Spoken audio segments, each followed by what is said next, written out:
Metong kano ka ring dapat unahan at peka importanteng samasan na ring bagbalak magtalakad kabiyaya ni pamagparehistro king lagyuning karelang apiling negosyo. Lalam ng Republic Act No. 3883 o yung Business Name Law, bawal ya kanong mag-operating business sa alirehistrado king Department of Trade and Industry. Dagdag paketing alilamanik papeles king LGU, ampong barangay nung alalang business name registration.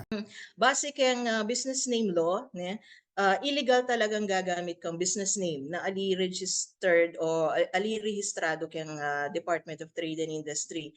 At inyang kaukulang penalty, white and peka parusa na, ne. Depende kasi keng keng capital na keng penalty na. So kung mas maraguling puhunan na, mas madaguling penalty.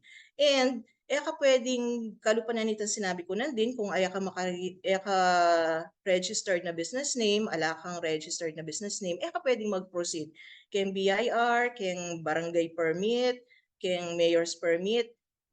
Kung ala ka kang papel ka rening mandatory agency sa reni, ka legit, no? Aliyalihiti mo yung kaya kang negosyo. Kasi kompleto yung kaya kang papel.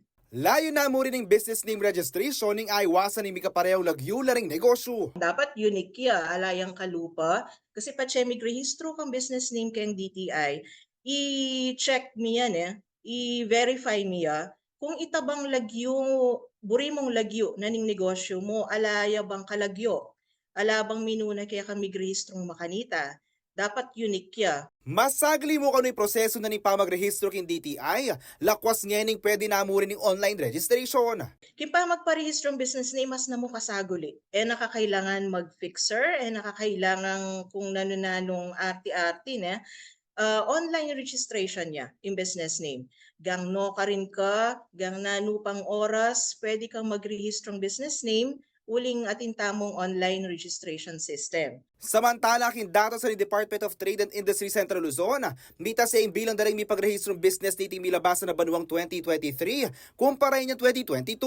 Mita siyang 8.17% o minabot kay 128,498, king dating 118,791. Many muna yung probinsya na ni Bulacan ating 39,605 business name registrants at Telecana ni Pampanga ating bilang 30,564 at katlo naman ng Nueva Ecija ating 20,907. Yako po yung kaya kayong talasuyo, JM De Jesus, ating pusong makabalen.